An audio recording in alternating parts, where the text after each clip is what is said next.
Unacademy. Let's crack it. Hey folks, I have Aditya alongside me, and we are going to talk about our preparation journey for CAT and ZAT exam. And we are going to describe about our preparation journey with respect to CAT, with respect to management entrance exams, and with respect to our interview preparation. So let's just start. Aditya, you just take the opportunity to introduce yourself, and then we can go about it. Yeah. Hi everyone, whoever has enough time to spare for watching us. I am Aditya and somehow I've managed to make it to IIM Ahmedabad. That's why I have the opportunity to be in this video. With me, I have Sreejesh, who is surely going to be one of my batchmates in the next few days. And so this is basically about how we cleared CAT. Sreejesh also cleared a few other entrance exams and how the whole personal interview and essay writing process goes for getting into the top management institutes. So I'll just start with how it began for me.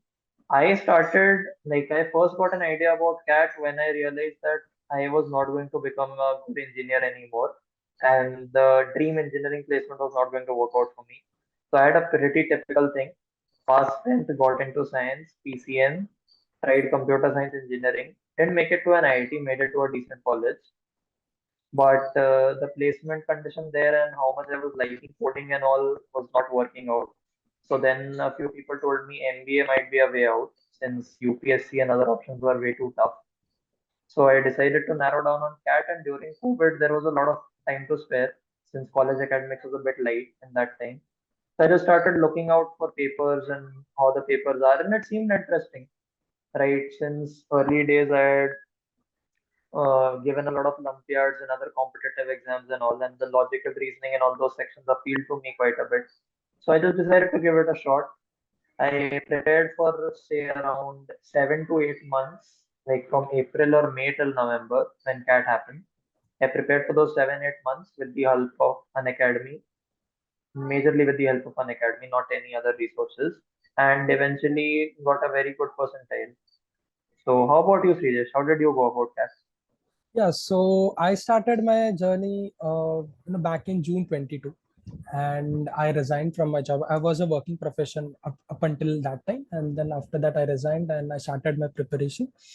Uh, and talking particularly about about preparation, I also joined Unacademy. I had taken Unacademy's iconic subscription, and then started watching a lot of videos. I had a lot of backlog back then, so I was supposed to complete it and then attempt a lot of mocks after completing the recordings. So to be honest, I just gave 6 to 7 months forecast, just like you, nothing more than that. And I was lucky enough, maybe I was fortunate enough to get a good percentile, not just in CAT, but also in ZAT. So I had scored 99.37 percentile in CAT and 99.98 percentile in ZAT. So, I mean, you can brief about your CAT preparation journey as to how did you go about it, and then maybe I can take up with that. Yeah, so when it came to CAT for me, as I told you, I put around 7 to 8 months for the preparation towards the end. But one thing that I had done was long before, during this COVID break that I just described, I had gone through the CAT paper structure quite a lot of times. And somehow in all the courses as well that you join on an academy, be it a live course or even if you're watching recordings later on, the first 1 or 2 classes, the educators always stress a lot about how to divide the paper into sections, subjects within the sections, and all that, and how to attempt specific questions. So, CAT, I believe, is surely not one of those exams where you're supposed to attempt nearly all the questions and score close to full marks. Like, we both have 99 plus percentile, quite well above 99, and we can both assure you somewhere around 50 to 60% marks is more than sufficient to get to that level. In fact, at 60% marks, you get to almost 100 percentile in India. That's Right. how the scoring pattern is. So that's why it was very important to, let's say, in a way, spend, I won't call it wastage, I would call it spending wisely, spend at least a week studying the paper pattern, studying the different chapters that come in. For example, in quant, you might even give up 1 or 2 topics that do not have a lot of weightage because you would save a lot of weeks in preparation and start giving mocks earlier and those things.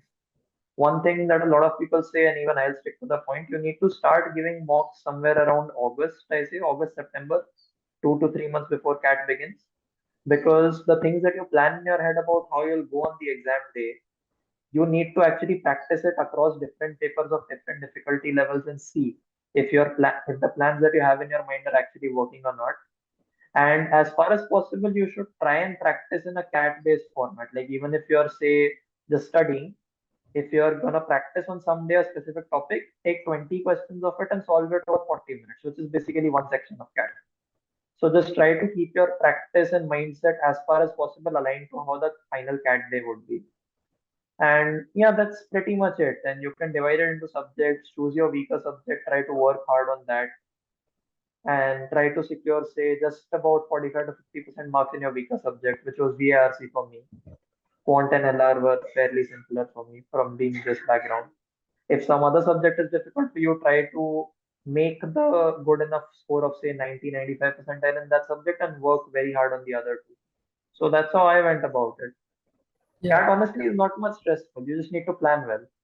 Right. Basically, play to your strengths and focus on your work on your weaknesses. So that's a very fair point. Even when I was preparing for my ZAT exams, so I had already prepared for the three legacy sections, cons, LRDI and VARC. But for ZAT, we have other two sections as well. One is GA, as in general awareness, and second one was essay writing, and third one again a DM as well, decision making. So I particularly focused on these three sections and some bits of English as well. Like I focused on grammar part, which I didn't focus when I was preparing for my CAT exams. So grammar and to some extent critical reasoning as well. So these were my focus areas, and I did prepare with Unacademy again. So once I completed my CAT, a lot of things were already covered. So there is a lot of overlap between CAT and ZAT. And after completing that, I focused my entire attention towards these subsections. So I would like to highlight about DM section, as in Ravi sir did mention about this thing that when we were solving a lot of sets in decision making, he told that don't just focus on the time that we are spending. Think about in such a way that when you are spending a lot of minutes in just one section on just one section, you are actually investing time, as in you are actually making yourself comfortable with each and every set. To give you an example, that there was one particular set which was very very difficult, as in it was on a difficult note. And when we so a lot of students do is they just get the answers and they just move ahead. Instead, we are supposed to focus on the arriving of the answers, as in how can we actually arrive to that answer, and then to as to how should we go about it. So this is what is important. You have to invest time in each and every set that you are solving in case of DM section. And about general awareness, you should particularly focus on current affairs and not much into static GK. Because there are a lot of topics to be covered under static GK. But in case of current affairs, you are just supposed to focus on topics which have happened, like 4 to 5 months before your ZAT exam. So these were the two strategies that I tried to deploy. And then after clearing my ZAT exam, about interview journey. So going to the interview journey, maybe you can share your interview journey as to how did you prepare for your interviews. So I appeared only for CAT, and the thing is, I'll be pretty honest. After appearing for CAT, a few days later, we got our answer keys, and Ravi sir was supposed to start his ZAT classes from the next day on 1st of December or something. I just checked out a few percentile predictors. All of them said 99.5 plus, and I just decided to take a rest then. Right. Take a chill, well, like just chill out a bit. So the thing was, I was still in my final year, and I had not taken as big a gamble with career as, say, you by resigning from a job or something. Right. I could have anyways given CAT a few months after my graduation. It won't still count as a gap year. So I still had that backup. That's why I just decided, let's just take a feel of interviews and see how they go, because I might not even clear the interviews in one attempt. So then the interview calls started rolling in. A few pointers that I lay down very clearly, that why you are doing MBA is something you should have very clear in mind, and it should be a structured answer with 3 to 4 different reasons. No matter what background you are coming from, whether you have any work experience or not. If you have work experience, I think you have a better chance of framing that answer, since you might have seen someone with an MBA sitting above you as a boss or something. something that triggers you into doing it. But even if you have not, try to structure a long answer around it so that one of those three or four reasons appeals enough to the faculties or the professors who are sitting in front of you that this person genuinely wants a big change in their career. That's one thing. Be updated on current affairs. So if you do prepare for that, that will start keeping you in touch throughout. And a part of VARC preparation is also reading newspapers and editorials a lot.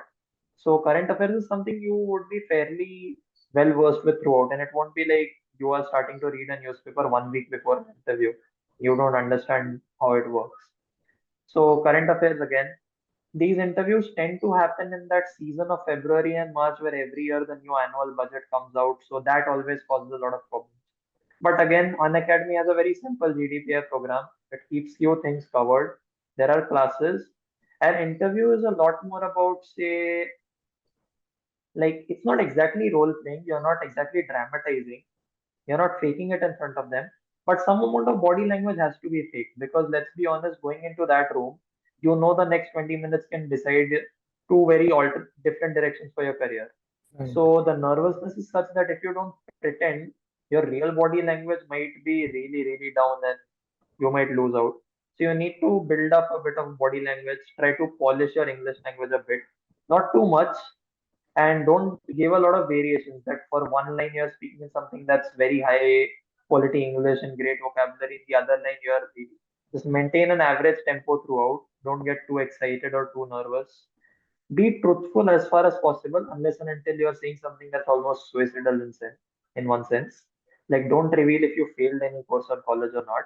But otherwise, when they ask you about your objectives, aims, family background, don't lie about those things because they can read it in your eyes. They are highly experienced. They catch lies very easily. So that's the thing. About my IIM Ahmedabad interview specifically, I don't know if it's to credit Ahmedabad as to how good an institute it is or not, or maybe it's just that I happened to have such an interview that day.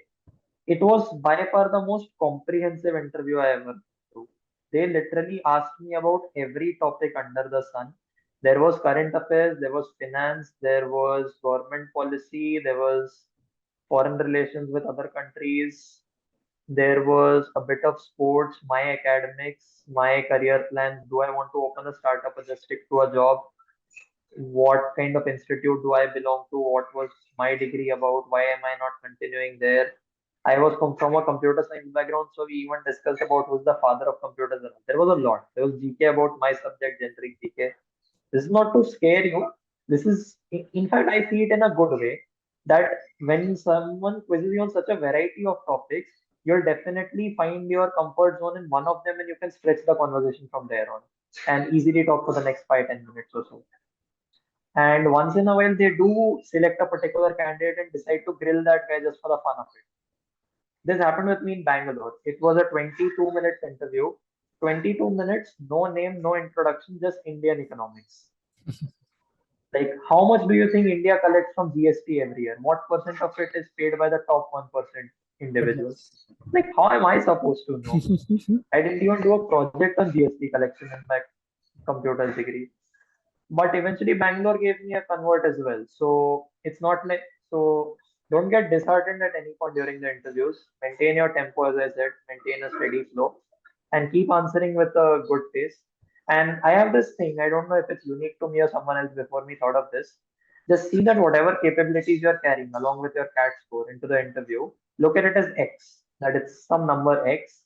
And what the IIM or Excel or any good B school will teach you is Y, which is skills that you acquire during an MBA. MBA is a highly skill based degree. It's not much of a theory thing. So the end objective is for you as well as for the people who are taking your interview that is X plus Y good enough to crack a say 40-50 lakh job offer at an MNC. So the higher your X becomes, the lower their Y requirement is and the easier a candidate you are for them. So there are a lot of factors that come into X, which is maximizing your entrance score, having a good profile by doing as well as you can at your graduation. If you are still in your final year, try to work on your grades, pull them as much as you can towards the higher side. If you're doing a work, if you're doing work experience, just polish on your work, understand your company's entire business, not just your job profile, those kind of things. So try and increase as much as you can offer to them so that even if a couple of things go here and there in the say the essay writing or the interview, you're still good enough to qualify as to their writing. That's what I think. Yeah, so I would like to second you to what you said, that in case of my IIM Ahmedabad interview, again it was all comprehensive. Like they covered academics, general awareness, then related to my work experience, then to some extent the topic, that topic was very very much into the limelight, this Adani Hindenburg. So it was all comprehensive, and even if you mess up in just one section, there is a good chance that you can cover up in some other sections. Like you said, yeah, that you have to talk to your strengths, as in if you have some strengths, like if you are good at academics, you can talk about it and then you can cover up the entire interview. So again, IIM Ahmedabad gives you a lot of opportunity to do this. I didn't have any of the B or C calls. I just had IIM Ahmedabad. And for other interviews, like for Excel and other good colleges, how I prepared is that I focused on statistics, because what I heard is a lot of B schools ask about statistics as a topic, and second one was economics. So these two were the subjects that and it actually I had a background in economics and statistics per se, so I prepared for those two subjects. And yeah, that was about it. As in case in terms of preparation, this were the topics that I had prepared for. And particularly about XLRI, so it was a very weird interview, as in they didn't ask a lot of questions, as in no HR questions were asked. It was just about my academics, as in what subjects I liked during my CA course. And he really pointed out that he wanted to ask about accounting only, as in I was very much intrigued about finance, but he wanted to ask a lot of accounting questions only. So it went haywire, as in it was completely crazy. But again, I made it to XLRI because they actually judged what they wanted to check my knowledge, as in I clearly mentioned that it was not my expertise about, though I am a chartered accountant, but I don't have a particular expertise in accountancy. But I can still give it a shot if he wants to. He then asked a lot of questions with respect to accountancy, and I wasn't completely sure. And even if I was taking a wild guess, I was making a point that I am clearly stating that it's a wild guess, and then that's how I answered a lot of questions. So, and at the end, he did say that I am not at all impressed by the fact that you are a chartered accountant and you don't know about accountancy. So I was very disheartened. And then but again, I got shortlisted because he actually wanted to see my composure, as in how calm I maintain myself, and what sort of a body language that I'm carrying during the interview. So like you mentioned that body language plays a lot of importance, even if you get stuck somewhere. So even if you get stuck somewhere, there are other areas in which you can focus and drive your interview in that way. So these are the 2 pointers. And one last tip that I would like to share to all of the students is that it's better to sweat in peace than to bleed in war. I mean, it's always better to prepare for your journey, and not on the exam day, and not bleeding on the exam day. Sweat in peace. I mean, it's your journey. Compare it with yourself, like when you started on the day zero, how were you, and let's say on day 30, how are you. So you just need to track your progress. You need to see that incremental value being added to yourself. So that's important, and you can very well resonate with me, right, Aditya? And this is the one important thing that I would like to share, that it's better to sweat in peace than to bleed in war. And for interview journey, you would have ample of time to prepare for a lot of aspects of your life, and particularly HR questions. These are the basic questions that you need to take care of, and when you will be preparing for your interview, you will be getting to know about it. What is your key takeaway from your journey, Aditya? Yeah, even I'll mostly resonate with whatever Sreejesh said.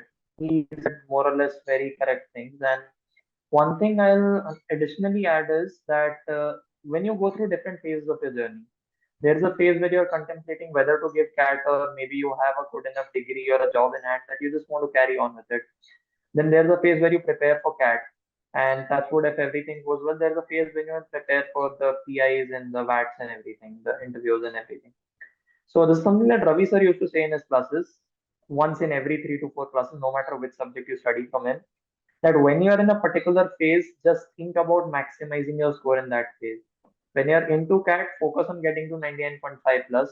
Do not bother what your profile is. Do not bother how the interview day might go. Just stick to maximizing CAT because it has 30 to 35% weightage no matter which IIM or which college you go to. Even ZAT has a lot of weightage in the XLR admissions. It's one of the biggest components. I hope so. So focus on that. And once you're done with that, you have a good score. Maybe you think there are a few weaknesses there, a few in the profile. Try to paper them up by learning something or correlating them to your strengths and then answering it that way in the PI, as he said. Just try and drive it towards your strengths. Like, know what your weaknesses are and try to know 1 or 2 ways to bring your weakness back to your strength. So at least 1 to 2 questions, you will be able to play a bit with them and bring it back to your strength and then drive it that way. And if they see that ability in you once or twice, they might not like that you didn't know a topic, but they'll also appreciate you a lot for the fact that you could play around with it. Yes. Because they are expert man managers, and if you can play around with them in an interview, you're really good. So that gets a lot of brownie points. Right. So any last thing that you would like to share to our future aspirants? Well, not much, I guess.